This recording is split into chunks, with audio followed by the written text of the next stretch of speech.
Great to have you. Give them a short round of applause, if you may. Thank you very much. Okay.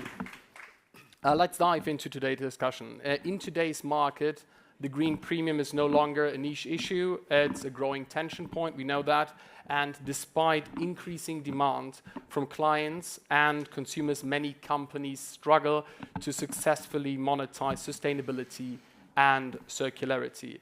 Success can depend on various levers, be it smart pricing, integrated services, and successfully activating market demand. And who to best to address this with the start of this question, like an innovator like Cellugy. Isabel, great to have you here. Under your leadership, Cellugy developed EcoFlexi, a bio-based alternative to petrochemical ingredients in the personal care products. Give us a bit of context and insights into Cellugy, and what are the biggest challenges you encounter in commercialization, and how do you address them? Yeah, thank you for having me. It's a great panel, great opportunity to discuss a very important topic. So at Cellugy, we have developed a biotech platform that allows us to produce a set of biomolecules, biopolymers that can replace primarily rheology modifiers in personal care applications, as you just mentioned. And our first product was launched at the beginning of 25. It has been quite a journey, so hopefully we can get some of those hints discussed here today. Yeah, I think going to your point on the challenges, I think there is quite some that we could list, but let's pick a couple of them that are probably the ones that are more relevant. I think on one side there is the performance myth. So I think when we approach somehow customers with a bio-based solution, there is always this discussion around, oh, do we need to compromise on performance because we want to integrate a more sustainable solution? So it takes a little bit of time and effort really to communicate what is different also with these technologies. In our case, biotech allow us to produce something that has different functionalities, different performance features that are not achievable by extracting them from nature. So actually, we every now and then have this conversation around what makes you different, although you have the same chemical composition. I think some of the ways we have addressed that is, of course, spending quite some efforts on developing demonstration formulations. So actually going farther than what our ingredient can offer as a only solution, but also how it behaves in formulations, what are the value elements, the gains, the claims that they can gain out of that. And that changes immediately the focus of the discussion. So price comes very early in the discussion. We always say that sustainability opens the door, but doesn't close the deal. So sustainability is somehow a must-have in this area, but then there is a lot of things like performance, cost in use that are the drivers. Have you seen recently a shift from early adopters within your early adopters? We actually have a diversified strategy. So we understand also another of the issues or the challenges for startups is how to actually fast track the go-to-market, so the development cycles and the testing cycles. So we have a diversified strategy where we go with the smaller players that potentially can move the product and the demonstration and have something out there in the market fast, with balancing with bigger longer-term development strategies. Perfect. We will come back to that later. Annika, Borealis has a strong position in renewable and bio-based polyolefins. From your work, and I think that's going to be interesting now, with clients across the sectors, how do you see the discussion around the price premium evolving? Indeed, that's a good question. So always that's a kind of blood pressure raising in all the audience when the premium comes to the table. No, with Borealis, we've been quite active already a long time in a bio-based polyolefins and trying to kind of capture from the market what is the demand of today, but also the future demand, and also the looking on the availability of the feedstocks, because we are operating in a larger scale production, and that is unfortunately also putting some limitations of the feedstock types that we can utilize, because we can't just swap quickly from one to another, but the economic scale needs to be there. And the economic scale, of course, that has been helping to bring down a little bit the premium. So if we are only looking 5 years back, I mean, we were talking totally different levels. But still, that unfortunately, the premiums are here, and they will be here. So the unpopular opinion that I need to say aloud, which I think all of us, we know, that the fossil, it's actually pretty ready to use when we pump it from the ground. But with the renewable feedstocks, you name it, what it is, there needs to be done something. And every time when you do something in the processing, or you move the material, it is costing. And that's why the premiums are going to be. Thank you. I would like to pick up one point. You mentioned economies of scale. Why is achieving economies of scale so critical in bringing these materials from niche application to the mainstream market? Of course, the first adapters, I think we all recognize that, are applications where really the end users, they recognize the values and they can afford. But like also the presentations of I think IKEA mentioned earlier, it's to have the larger scale also you need to be able to affordable for all the consumers. And that is of course the challenge that the premiums are bringing to the bio-based materials. And their economic of scale, it can help. So of course, larger scale you can have, it will help. Also the optimizing the supply chain, developing the assets more. Larger scale you have more attention you have also for the R&D and technology development. So there's several kind of aspects that economic of scale can help to optimize and to bring forward that will be allowing to bring the premiums down. But after all, still, when you need to be moving goods, collecting, converting, it is always additional cost. And even though with, like said, sustainability needs to be also economically sustainable in the long run so that it can grow. And that will be the challenge for the whole industry. Yes, that's a good point, actually, picking up on that. Eleanor, you lead initiatives to improve the environmental performance of specialty polymers. Now, as someone leading these programs, how does Arkema integrate market signals, market signaling in the product decisions? How do you align product portfolio with the growing demand for low carbon and circular materials?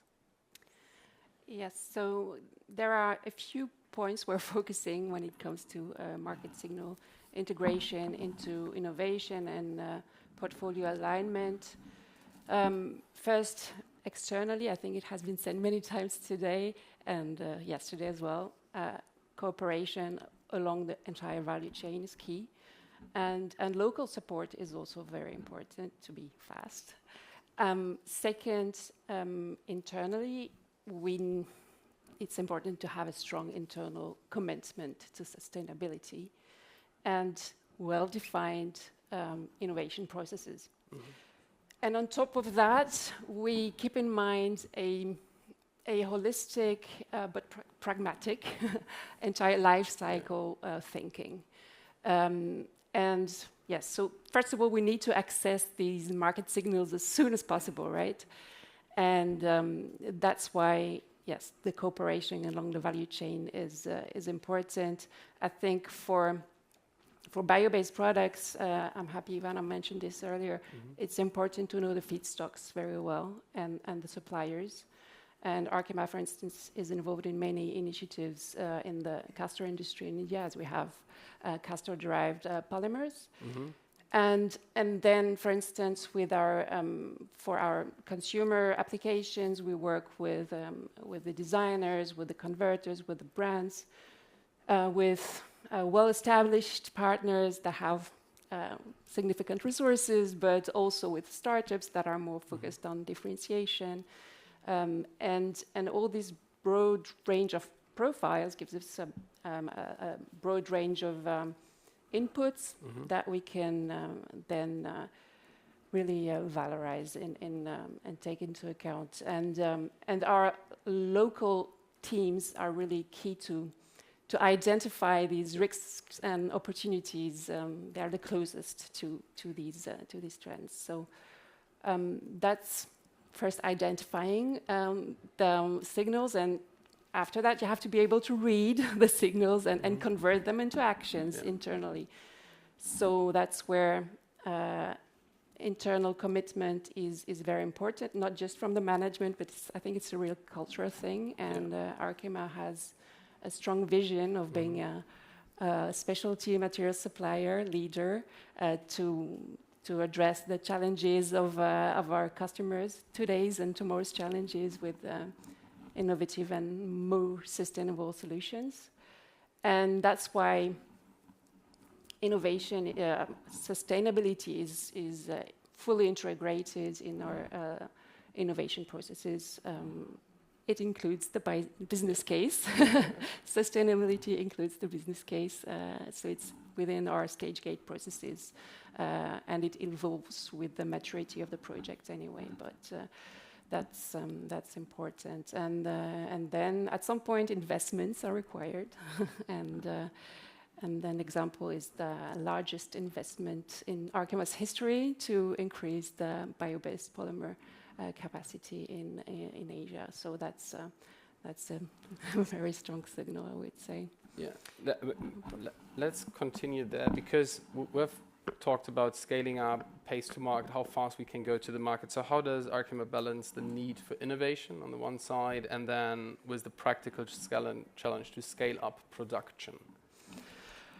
Yeah, I mean, the time to market, I mean, we are lucky because our polymers have been, high performance polymers for over 70 years on the market. And for sure, performance has been and is still the main driver. Now, the low carbon footprint is another driver to sustain the growth.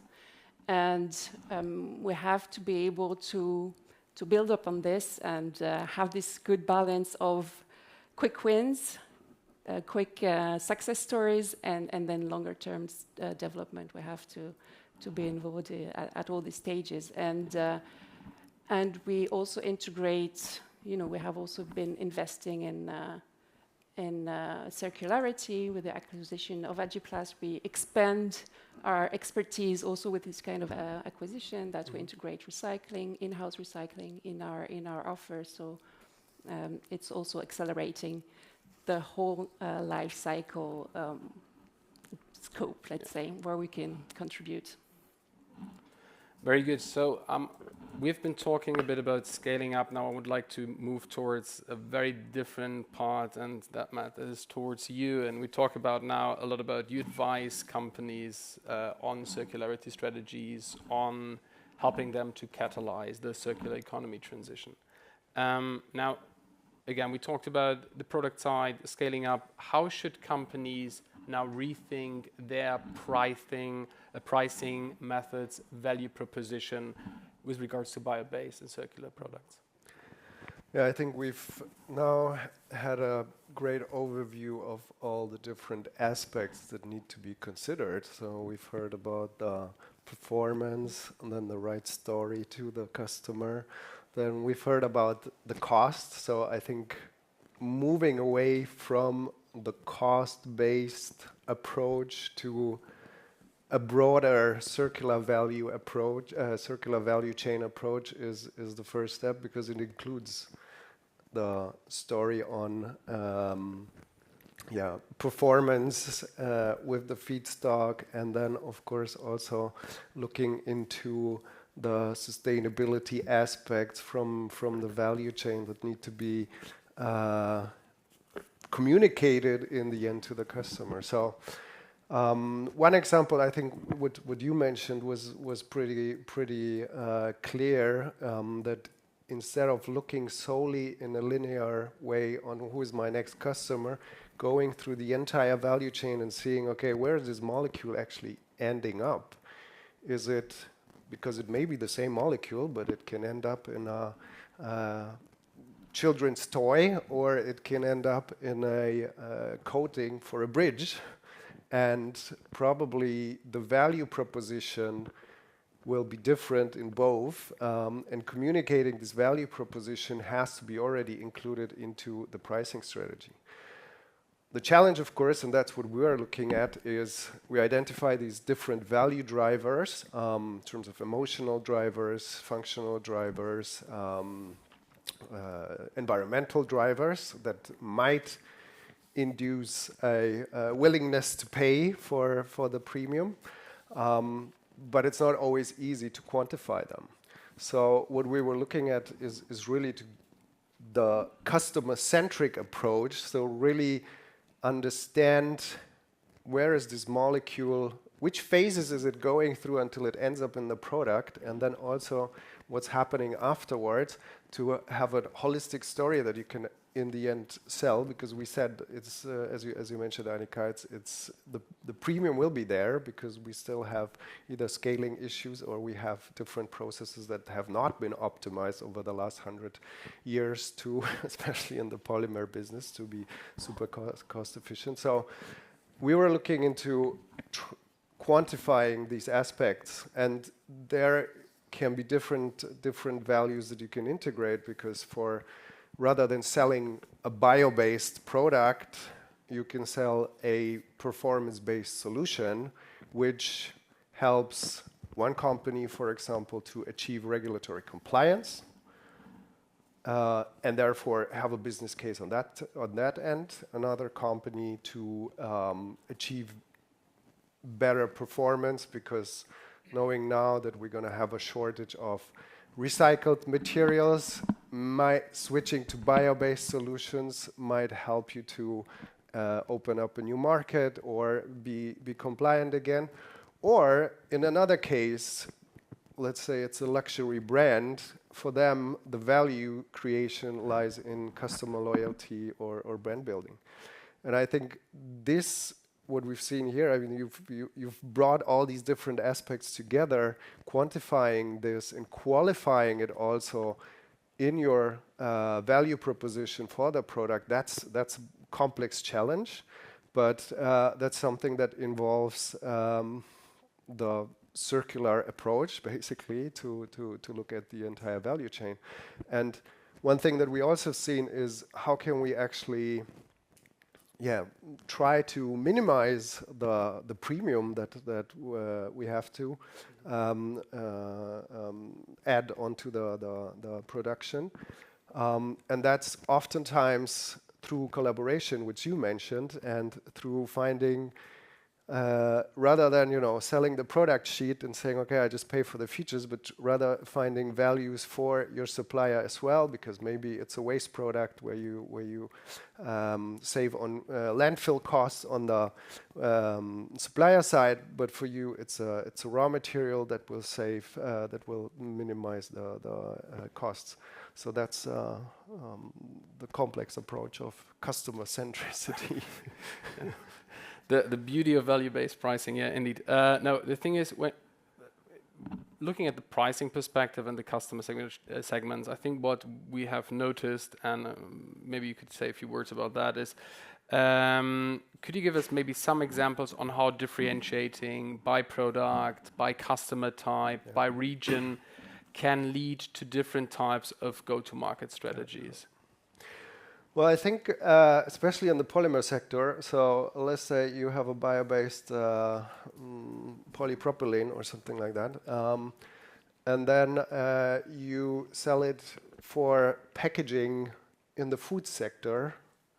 It's going to be a different value proposition than selling it to a luxury brand that needs packaging. So here you can already differentiate the value proposition being, on one hand, as I mentioned, customer loyalty, for instance, and on the other hand, in the food packaging, it's going to be regulatory compliance. And then going further, so you have to know exactly who is your end client, because Arkema is selling the polymers, but not the packaging in the end to the end consumer, but already transmitting this value to your B2B client helps you to control this willingness to pay for the premium. And then, of course, if you sell the packaging for food in California, you might expect a higher premium than, for example, in Asian countries due to regulatory restrictions. So the approach means that you have to really go through the value chain based on application type, customer region, and then also knowing the customer market strategy and the customer goals. Maybe it's net zero targets or decarbonization targets that can be also addressed with a bio-based low carbon footprint product.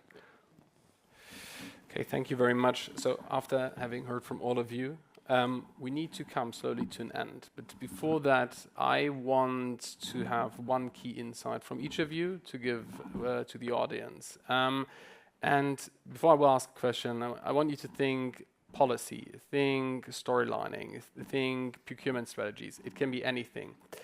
If we want to turn biocircular products into a no-brainer for customers, what is the one lever that you see we are currently underutilizing?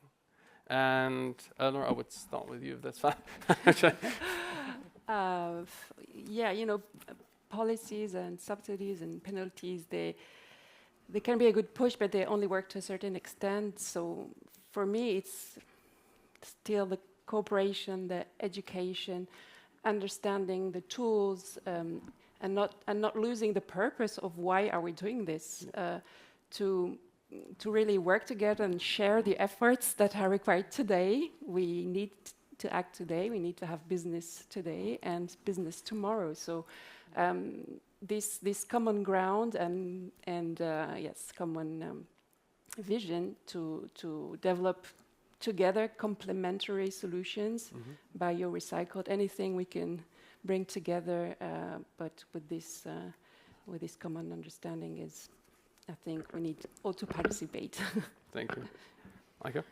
From our side, I would say really like, I mean, we need the front runners. We need the ones who are first adapters. Like, I mean, on presentation nicely today, I mean, this is like, this is the way to make it, like the poster in front of the venue location is saying, make bio new normal.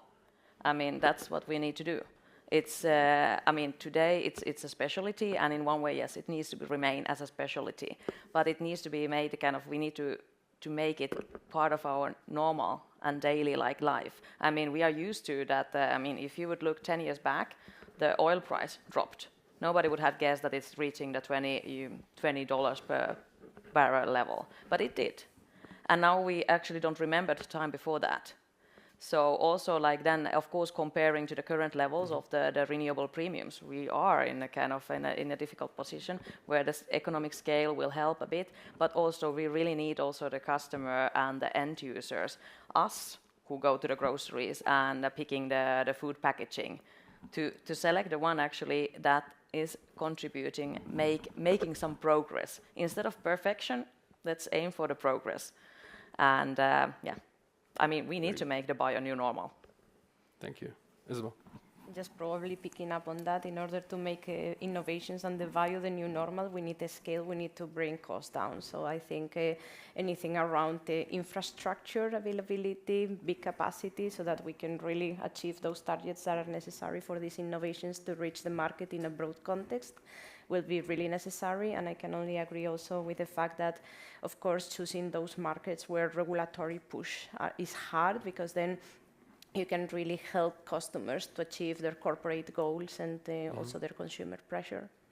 Perfect. Thank you. Matt? We just have to change the procurement KPIs. I mean, nowadays, it's still, let's say, common practice to have lowest price wins, right? But I think if we start integrating true cost accounting in terms of, okay, CO2 reduction potentials, recyclability, biofeedstock integration from various sources, also performance metrics, and then help the procurement guys to achieve their KPIs also based on a bit broader scope that actually addresses also those costs that we're dealing with now due to the pollution caused by many fossil materials. This could be also a good step to move to make bio the new normal. Perfect. Thank you very much. And with this, we're closing it. Many thanks to all of you. You will be here. If you have any further question, please feel free to get in touch with them over the course of the day. They will be here. Thank you for attending this panel, and I wish you a very nice day and a good lunch. Thank you. Thank you.